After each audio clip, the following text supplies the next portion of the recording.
At this time, we will recognize the gentleman from Kentucky, Mr. Massie, for 5 minutes. Thank you, Mr. Chairman. The leak in the roof seems to have happened several years ago, and Chairman Issa, or Ranking Member Issa, tried to fix the leak. So I think we should take time to do it right if we've taken this much time already. Judge Burns, I'd like to address my first question to you. The late Chief Judge John Roll of the U.S. District Court for the District of Arizona said back in 2011 that federal courts in Arizona were drowning in a tsunami of criminal cases filed as a result of a surge in federal law enforcement agents working to secure the border with Mexico.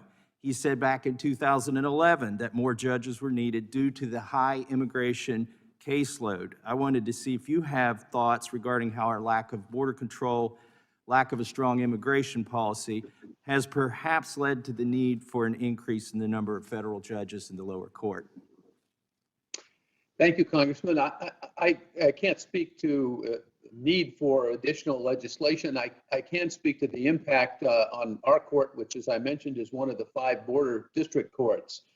Our caseload is predominantly concerned with immigration type cases. These include not only status cases, it includes crimes along the border, it includes alien smuggling, it includes drug smuggling. So I agree with Judge Roll's comments from both 2011 and then later. The situation has not changed.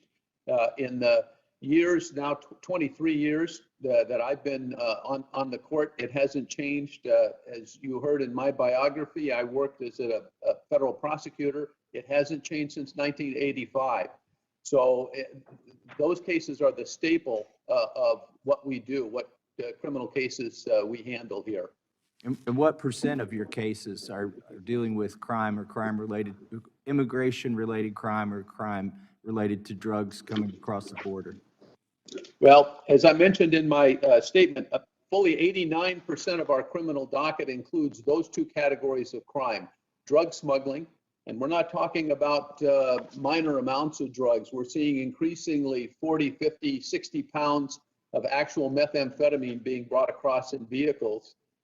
But between border drug smuggling and immigration offenses of the type that I've mentioned, not just status offenses, but alien smuggling and other types of immigration offenses, 89% of our caseload, criminal caseload, concerns those categories of cases.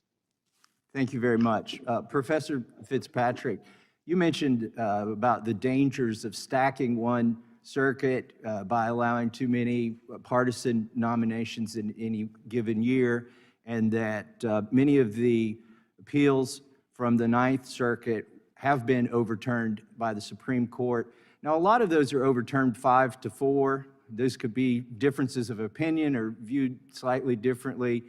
But are there any cases of where the Supreme Court unanimously decided against the Ninth Circuit in a sort of what were you thinking kind of way? Yes, there are, and I allude to some of this data in a footnote in my written testimony, but you can slice the numbers as Supreme Court reversals by any vote compared to the number of appeals decided. The Ninth Circuit's number 1. You can slice the data unanimous reversals by the Supreme Court compared to the underlying appeals decided by a circuit. Ninth Circuit is still number 1. And then even better, you can slice the data looking at reversals that were so obvious that not only was it unanimous, but the Supreme Court didn't even bother to hear oral argument. They just summarily reversed on the cert petition and the briefing.